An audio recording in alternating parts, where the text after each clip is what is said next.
norte. Mas por que a gente está percebendo isso? Lembra que na nossa querida amiga Rosas dos Ventos do Coração, você tem lá D1, D2, A, V, F, D3. Depois você tem A, B, L, certo? Depois é lá, D1, D2, D3, D4, D5, D6, beleza? E aí você também lembra que, teoricamente, essa seria a lógica normal da despolarização indo para o primeiro quadrante. E aí você avaliando esse eletrocardiograma, você percebeu, teoricamente, né? Ixi, D1 está para baixo. E D1 deveria ser positivo, olha ali de baixo. Nossa, o D2 está para baixo. E o D2 longo todo, ele está para baixo. E o D2 ele deveria ser positivo. Olhei para o AVR. Nossa, o AVR normalmente ele tem que ser negativo e o AVR está positivo. Olhei para V4, V5. Nossa, V4, V5, V6. Olha lá, V4, V5, V6. Está tudo para baixo. Na verdade, deveria ser tudo para cima. Então, existem duas coisas, duas possibilidades. De sacanagem, a pessoa inverteu todos os eletrodos. Existe um mundo que isso possa acontecer. Né? Um mundo paralelo aí. Ou esse paciente, partindo da ideia de que realmente ele é um paciente, assim, que o exame foi feito de forma correta, é um paciente que está com as grandes principais derivações invertidas. Significa que o coração dele está para o lado errado, né? No sentido de não normal. Beleza? Deveria estar apontando para um ladinho e o coração dele está apontando para o outro lado. Esse literalmente está com o coração. Esse está com o coração na contramão, literalmente.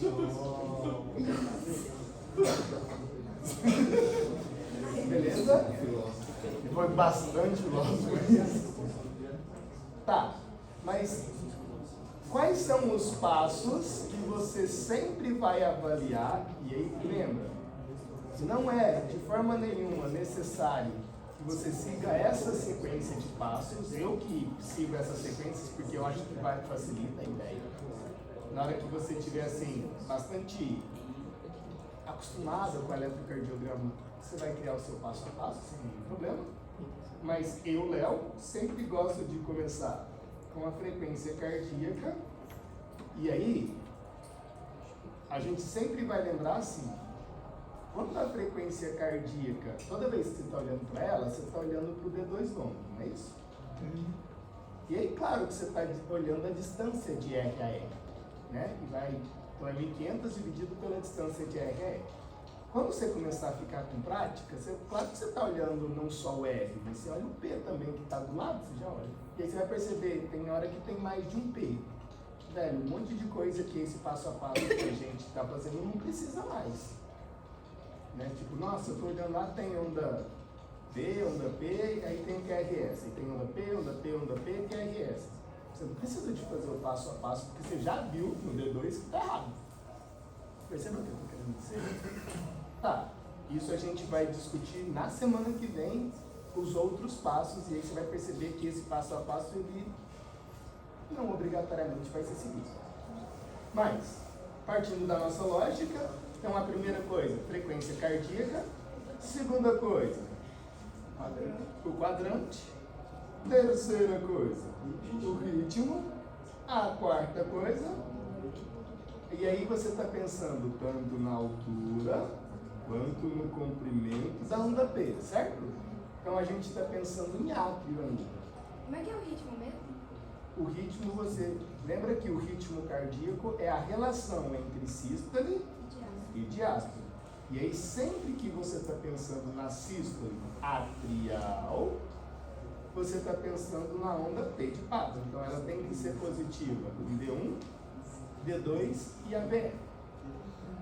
Quando a onda P é positiva em D1, D2 e ABF, isso está te indicando que o ritmo está começando no nosso material. Léo, nesse caso aí, quem tem instrumento, o ritmo seria sinusal, né? Nesse caso, se você pegar e inverter o coração dele, inverter o eletrocardiograma, ele vai ser sinusal. Tá? Não, na verdade é porque está normal, é só o coração que está invertido. Então as ondas estão ao contrário. Tá? Mas essa pessoa teoricamente não tem defeito cardíaco. Não. Não, mas ele ia mandar os textos que você fez por último. Ele é normal, ele é livre. Ele é um, assim, nossa, é esse que eu queria ter. Qual que é a quinta coisa que você sempre vai olhar? O PR. E aí lembra, toda vez que você está pensando em PR, ou ele vai ser curto ou ele vai ser longo. E se ele for longo, é BAP. Bloqueio átrio ventricular. Qual que é a sexta coisa? Bloqueio de ramo, que é o BF, né?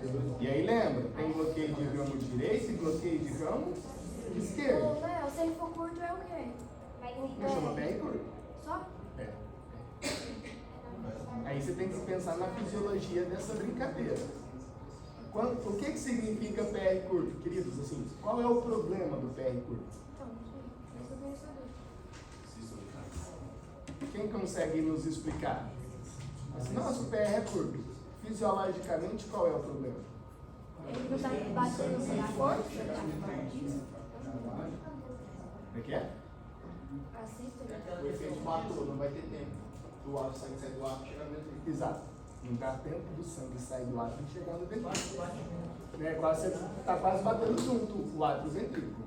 Então, aqueles 200 milissegundos, que seria o tempo para sair o sangue das câmaras, não tem. Então, o coração do cara está batendo. Beleza? Isso vai estar relacionado com aquele débito cardíaco que você estava discutindo provavelmente com o professor Luiz. Show de bola? Show de bola. E aí, como é que você visualiza se o cara está com bloqueio de ramo direito ou esquerdo? Direito é V1 para cima. E esquerdo? É o V5 e o V6, que é a orelhinha do coelho lá. Beleza? E a sétima coisa, sétima e oitava, a gente está pensando em isquemia e oitava, lesão. Na próxima situação, você vai lembrar que isquemia é qual onda? T. E aí, essa onda T, ela pode ser positiva ou negativa. Tá? Então, a onda T de tatu, ela poderia ser positiva ou ela poderia ser negativa. E se isso acontece, essa isquemia vai ser subendocárdica e subepicárdica. Então, eu preciso que vocês, ao olhar hoje na aula do professor Hugo Coração, você vai perceber, eu quero que você olhe para o ventrículo. E eu quero que você pense em duas coisas. Então, quando você olhar para o ventrículo, aliás, deixa eu pensar aqui.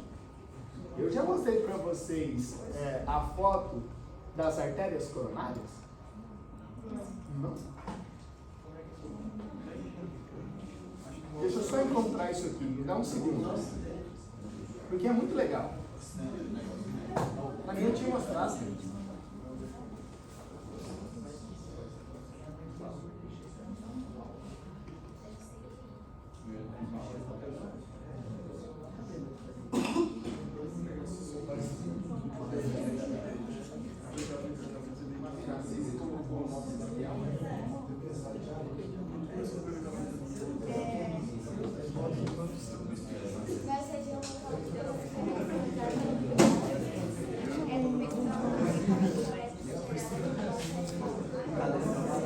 Olha para isso, rapidão, queridos. Quando a gente fala assim, e aí na próxima semana eu vou precisar que você estude. Eu vou precisar que você estude a dislipidemia. Eu já passei, né, o link para vocês. A dislipidemia cristã. Ai, cacete. Tá. Então, ó. Isso é uma fotozinha das suas artérias coronárias. Então perceba, isso que está mais grossinho aí, ó,